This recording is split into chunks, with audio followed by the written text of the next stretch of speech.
Hello दोस्तों। जैसा कि इस समय आप देख रहे हैं अपने चारों तरफ एक अफरा तफरी का माहौल बना हुआ है। भारत में एक गैस की बड़ी किल्लत बनी हुई है, तेल की किल्लत बनी हुई है। और इसके बाद इस समय एक नया संकट और दस्तक दे रहा है। क्या वो संकट हमारा इंटरनेट हो सकता है? कैसे हो सकता है कि नहीं हो सकता, इन सभी बिंदुओं पर मैं चर्चा करूंगा।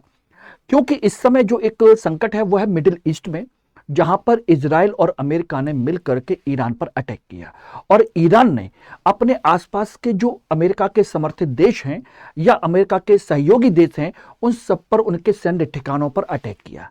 एक तरीके से वो पूरा का पूरा जो क्षेत्र है अटैक की स्थिति में बन चुका है, जिसकी वजह से पूरी दुनिया में तेल और गैस का संकट खड़ा हो गया, खासकर भारत जैसे देश में। और ये आप देख ही रहे हो कि भारत सरकार इस समय लगातार कोशिश कर रही है कि हमारे गैस और तेल की सप्लाई प्रॉपर तरीके से बनी रहे। लेकिन इसी समय एक नया संकट और गहरा रहा है, वो है इंटरनेट का।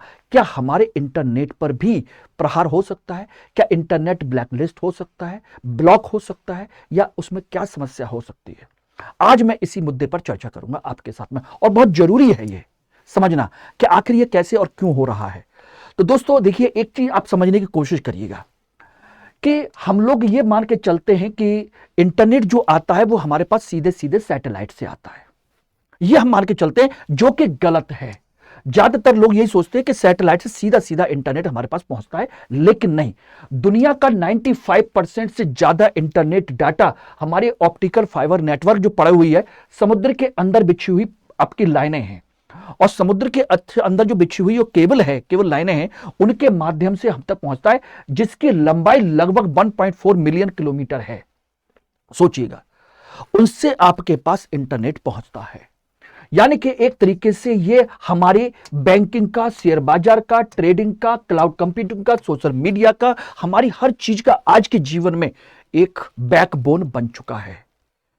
यानी कि समुद्र के रास्ते ही हम तक वो चीजें पहुंचती है। यानी कि समुद्र केवल और केवल हम तक तेल और गैस की आपूर्ति नहीं करता, वस्तुओं की आपूर्ति नहीं करता, बल्कि समुद्र के रास्ते हम तक इंटरनेट भी पहुंचता है। सैटेलाइट एक अलग सिस्टम है। 95% डाटा, 95% आपका इंटरनेट की फैसिलिटी आपके वहीं के थ्रू होती है। अब आप समझिएगा। और यह युद्ध कहां हो रहा है दोस्तों? यह युद्ध हो रहा है आपके समुद्र में। समझ लें कैसे? देखिए, स्ट्रेट ऑफ हॉर्मुज, जहां पर ईरान ने अपना कब्जा कर लिया और उसको ब्लॉक कर दिया है कि किसी भी तरह का व्यापार वगैरह नहीं होगा। यह है आपकी फारस की खाड़ी, और यह है आपका अरेबियन सी, और यहां बन जाता है आपका स्ट्रेट ऑफ हॉर्मुज। और यह ऊपर ईरान का हिस्सा है, ईरान का हिस्सा है। और उसने इस रास्ते को बिल्कुल बंद कर दिया। एक तरीके से मान के चलना, पूरा का पूरा बंद कर दिया है। ये ओमान वगैरह अलग अलग कंट्री है, सारी चीजें हैं। तो यहां पर सोचिएगा पूरा का पूरा बंद हो गया है सारी चीजें। अब देखिएगा, तो ऐसी कंडीशन में ईरान ओमान के बीच में एक सकरा जल डबू मध्य है, जिसे हम क्या कहते हैं? आपका स्ट्रेट ऑफ हॉर्मुज कहते हैं। और यह पर्शियन गल्फ से अरेबियन सागर को जोड़ता है, अरब सागर को आपके फारस की खाड़ी से कनेक्ट करता है। और लगभग 20% तेल व्यापार और 1/3 LNG यहां से इसी रास्ते से गुजरता है। यानी कि दुनिया का 20% तेल, सारी चीजें यहां से कनेक्ट होती है। और इसी रास्ता बंद होने पर पूरी दुनिया में बड़े लेवल पर आपका एनर्जी संकट खड़ा हो सकता है, और उसका खतरा दिखाई दे रहा है। शुरू में सरकार ने कहा कि ऐसा कुछ नहीं होने वाला, लेकिन धीरे धीरे संकट होने लगा। कैसे होने लगा? क्योंकि भारत सरकार को बहुत सारे डिसीजंस लेने पड़े कि रेस्टोरेंट्स हैं और बड़े बड़े होटल्स हैं, वहां पर गैस की आपूर्ति को बंद कर दिया गया है कि भाई इनको रोकिए, इनके बिना जिंदगी चल सकती है। लेकिन घरेलू जो गैस है उसकी सप्लाई के लिए उन्होंने 100% एश्योरेंस का वायदा किया है, उस पर उन्होंने प्रयास किया है। तो सोचना, तो वहां पर इतना बड़ा डिसीजन लेना पड़ा। तो यहीं पर इस बात को समझ लेना। अब यहीं पर क्या इसी एनर्जी रूट से डिजिटल रूट भी होता है? हिडन केबल पड़ी हुई है इसी क्षेत्र में, देखेंगे तो बहुत सारी आपकी इंटरनेट की केबलें बिछी हुई हैं। समझ लेना, यूरोप की कनेक्टिविटी है, अन्य देशों की कनेक्टिविटी है, साउथ ईस्ट एशिया की है, इंडिया की है, मिडिल ईस्ट की है। वो अधिकांशतः इस क्षेत्र से होकर के गुजरती है इंटरनेट केबल। यानी कि हॉर्मुज केवल तेल रूट नहीं है, बल्कि डिजिटल रूट भी है। और यहां से आपके south east Asia, middle east, west east, सारे ये सारे के सारे flag cable, gulf bridge, international bridge cable को बनाता है। तो वहां सारी चीजों को ये कनेक्ट करता है। अब आप समझिएगा, और इसकी वजह से Europe, middle east, India, south east Asia का पूरा डाटा का जो ट्रैफिक है वो यहीं से गुजरता है, और पूरा यूरोपियन और अमेरिकन कंट्री इसी डाटा से संचालित होते हैं। और हमारे यहां भी वही सेम कंडीशन है, डाटा इंटरनेट की सबको जरूरत है।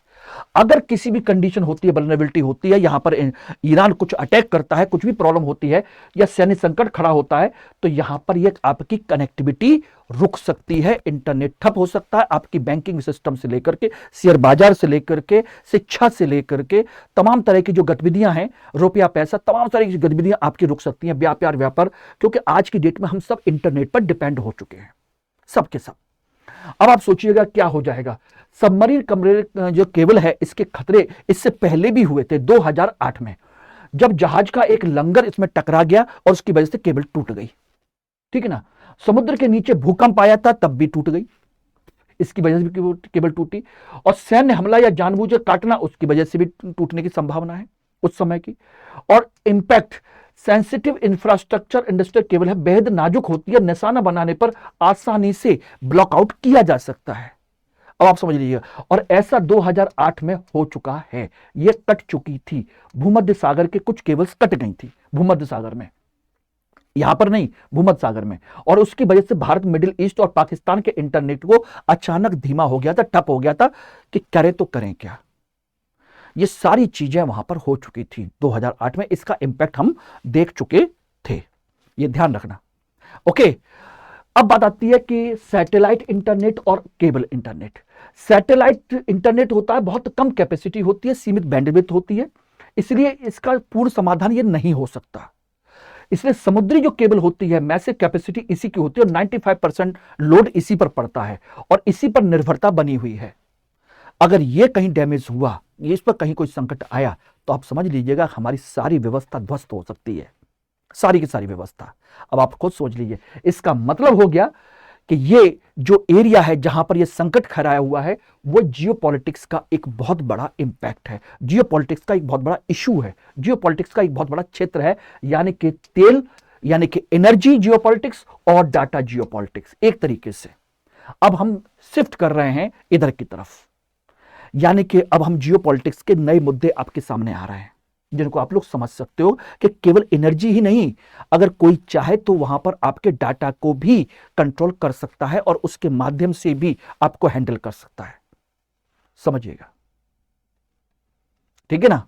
तो ये इंपॉर्टेंट था, इसलिए अब आपको यूपीएससी के पॉइंट ऑफ व्यू से कुछ चीजों को ध्यान रखना चाहिए। स्टेट ऑफ हॉर्मुज किसके बीच में है? Iran, Oman, Persian Gulf, Arabian Sea इसको कनेक्ट करता है। दुनिया का 20% तेल व्यापार यहां से होता है, 95% इंटरनेट की फैसिलिटी यहां से कनेक्ट होती है, ये रही। इसके अलावा मेंस के लिए अगर इस क्षेत्र में इंफ्रास्ट्रक्चर को कुछ होता है तो उसकी अर्थव्यवस्था के लिए क्या क्या चुनौतियां हो सकती हैं, और shift in geopolitics, energy security to data security की ओर संक्रमण हो रहा है।